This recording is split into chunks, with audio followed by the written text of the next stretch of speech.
ಎಲ್ಲರಿಗೂ ನಮಸ್ಕಾರ. ಶಾಂತಾಸ್ ಅಡಿಗೆಗೆ ಸುಸ್ವಾಗತ. ನಾನು ಇವತ್ತು ರವೆ ಇಡ್ಲಿಯನ್ನು ಮಾಡ್ತಾ ಇದ್ದೇನೆ. ಮೊದಲಿಗೆ ಗ್ಯಾಸ್ ಸ್ಟವ್ ಆನ್ ಮಾಡೋಣ. ಒಂದು ಪಾತ್ರೆಯನ್ನು ಇಡೋಣ. ಪಾತ್ರೆ ಸ್ವಲ್ಪ ಬಿಸಿ ಆದಮೇಲೆ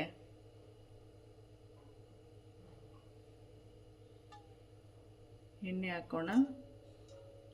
ಎಣ್ಣೆಯನ್ನು ಹಾಕಿ ಸ್ವಲ್ಪ ಬಿಸಿ ಆಗಲಿ ಎಣ್ಣೆ.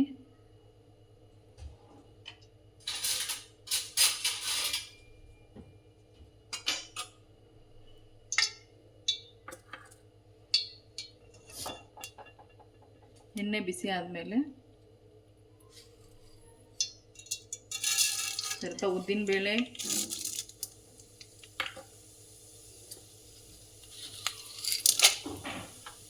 ಸ್ವಲ್ಪ ಕಡಲೆಬೇಳೆ,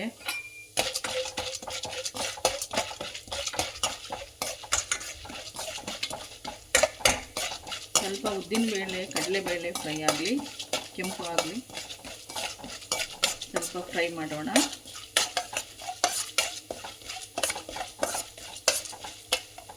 ಮೀಡಿಯಂ ಫ್ಲೇವರ್ನಲ್ಲಿ ಫ್ರೈ ಮಾಡಬೇಕು.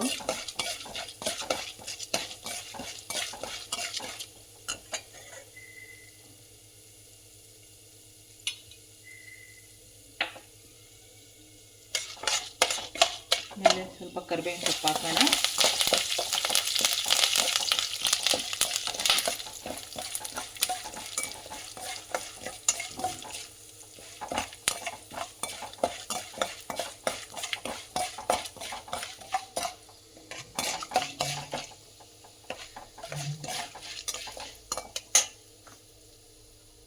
ಸ್ವಲ್ಪ ಲೈಟ್ ಬ್ರೌನ್ ಕಲರ್ ಬಂದಮೇಲೆ ಸಾಸಿವೆ ಜೀರಿಗೆಯನ್ನು ಆ್ಯಡ್ ಮಾಡೋಣ.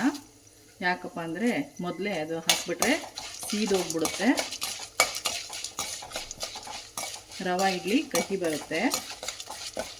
ರವೆ ಇಡ್ಲಿಯನ್ನು ನಾವು ಇನ್ಸ್ಟೆಂಟಾಗಿ ಬೇಗ ಏನಾದರೂ ಟೈಮ್ ಇಲ್ಲದ ಸಮಯದಲ್ಲಿ ನಾವು ರವೆ ಇಡ್ಲಿಯನ್ನು ಬೇಗ ಮಾಡ್ಕೋಬೋದು. ಚಿಕ್ಕ ಮಕ್ಕಳಿಗೆ ಮಾಡಿಕೊಟ್ರೆ ತುಂಬ ಇಷ್ಟಪಟ್ಟು ತಿಂತಾರೆ.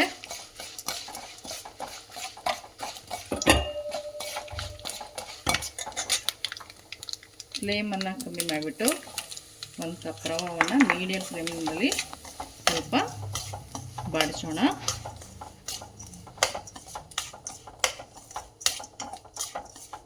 ಒಂದು ಕಪ್ ರವೆ ತಗೊಂಡಿದ್ದೀನಿ. ಸ್ವಲ್ಪ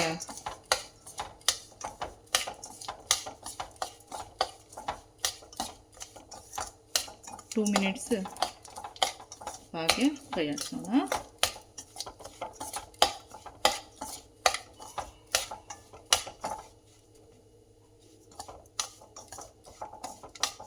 ಆಮೇಲೆ ಸ್ಟವ್ ಆಫ್ ಮಾಡಿ ಕೆಳಗೆ ಇಳಿಸೋಣ.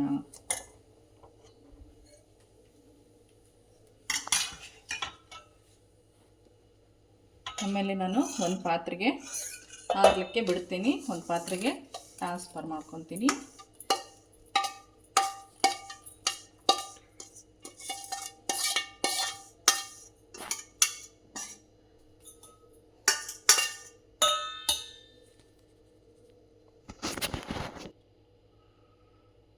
ಸ್ವಲ್ಪ ಕೊತ್ತಂಬರಿ ಸೊಪ್ಪನ್ನು ಹಾಕಿಬಿಟ್ಟು ಇದರಲ್ಲಿ ನಾನು ಸ್ವಲ್ಪ ಕೈ ಆಡಿಸ್ತೀನಿ.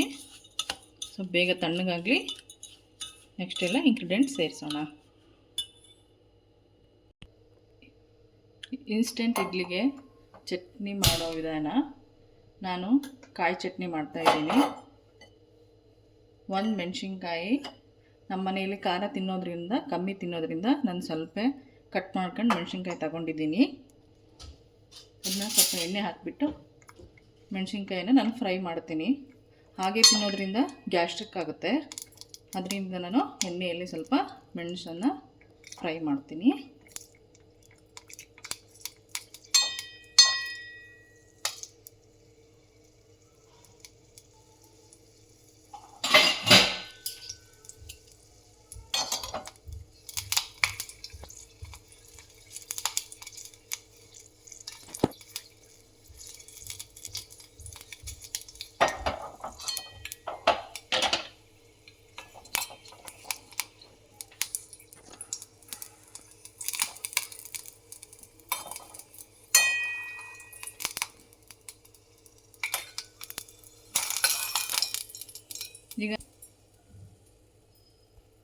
ಮಿಕ್ಸಿ ಜಾರ್ಗೆ ಮೆಣಸು ಹಾಕ್ತೀನಿ, ತೆಂಗಿನಕಾಯಿ ಚೂರುಗಳು ಹಾಕ್ತೀನಿ, ಬೆಳ್ಳುಳ್ಳಿ ಹಾಕ್ತೀನಿ, ಸ್ವಲ್ಪ ಪುದೀನ ಸೊಪ್ಪು,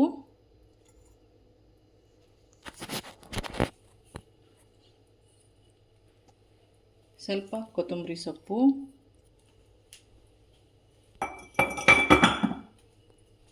ರುಚಿಗೆ ತಕ್ಕಷ್ಟು ಉಪ್ಪು,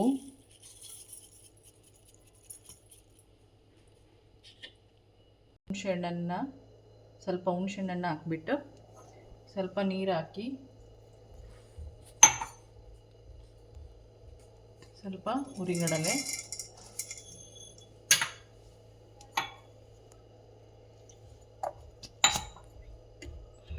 ಮಿಕ್ಸಿ ಗ್ರೈಂಡ್ ಮಾಡೋಣ.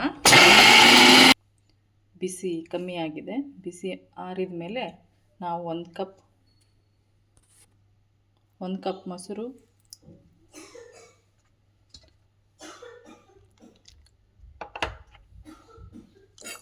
ಸ್ವಲ್ಪ ಮಿಕ್ಸ್ ಮಾಡೋಣ.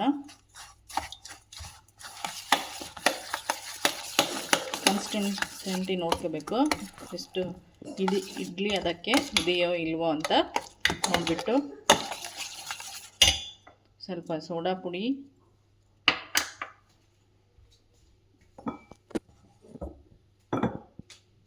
ಸ್ವಲ್ಪ ರುಚಿಗೆ ತಕ್ಕಷ್ಟು ಉಪ್ಪು ಹಾಕಿಬಿಟ್ಟು ಮಿಕ್ಸ್ ಮಾಡಿ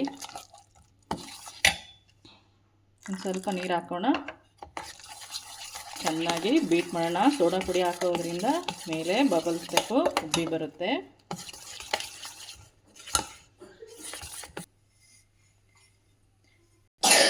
ಈಗ ಇಡ್ಲಿ ಬ್ಯಾಟರ್ ರೆಡಿಯಾಗಿದೆ. ನಾನೀಗ ಇದಕ್ಕೆ ಇಡ್ಲಿ ಪ್ಲೇಟ್ಗೆ ಹಾಕ್ತಾ ಇದ್ದೀನಿ ಗೋಡಂಬಿ. ಮೊದಲು ಗೋಡಂಬಿಯನ್ನು ಇಟ್ಕೊಳ್ಳೋಣ, ಆಮೇಲೆ ಸ್ವಲ್ಪ ಕ್ಯಾರೆಟ್ ತುರಿ ಹಾಕೋಣ. ನಮ್ಮ ಇಷ್ಟದ ಪ್ರಕಾರ ಏನಾದರೂ ಹಾಕ್ಕೋಬೋದು. ಕ್ಯಾರೆಟು ಇಷ್ಟಪಡೋರು ಕೊತ್ತಂಬರಿ ಸೊಪ್ಪು ಥರ ಎಲ್ಲ. ಆಮೇಲೆ ಇಡ್ಲಿ ಬಟ್ಲ ರೆಡಿಯಾಗಿದೆ.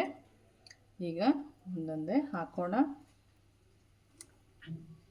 ಮಕ್ಕಳು ಇಷ್ಟಪಟ್ಟು ತಿಂತಾರೆ ಇದನ್ನ ಇಡ್ಲಿ.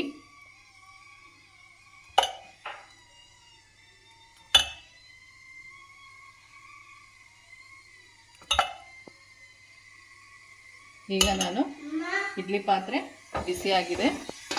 ನಾನು ಇಡ್ಲಿಯನ್ನು ಇಟ್ಬಿಟ್ಟು ಈಗ ಒಂದು 5 ಮಿನಿಟ್ಸ್ ಬೇಯಿಸೋಣ.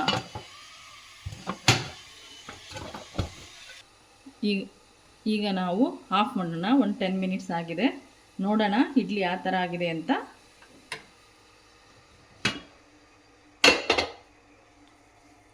Wow, super. ಹಿಂಗೆ ಕೈ ಮುಟ್ಟಿ ನೋಡಿದರೆ ಹತ್ತಬಾರ್ದು ಕೈಗೆ. ಈಗ ತೆಗಿಯೋಣ.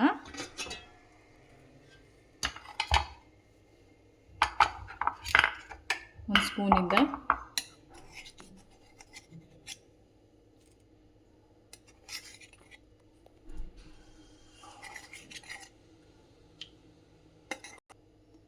ಈಗ ಇಡ್ಲಿ ಸಾಫ್ಟ್ ಆ್ಯಂಡ್ ಸ್ಮೂತಾಗಿ ಬಂದಿದೆ. ಕಟ್ ಮಾಡಿದರೆ ಎಷ್ಟು ಸ್ಮೂತ್ ಇದೆ ನೋಡಿ. ಇದೇ ಥರ ಮಕ್ಕಳಿಗೂ ಬೇಗ ಒಂದು 10 ಮಿನಿಟ್ಸಲ್ಲಿ ಮಾಡಿಕೊಡ್ಬೋದು.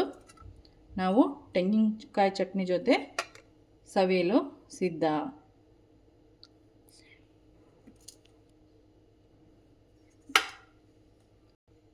ಲೈಕ್ ಆ್ಯಂಡ್ ಸಬ್ಸ್ಕ್ರೈಬ್ ಮಾಡಿ. ಧನ್ಯವಾದಗಳೊಂದಿಗೆ ಮುಂದಿನ ವಿಡಿಯೋದಲ್ಲಿ ಸಿಗೋಣ.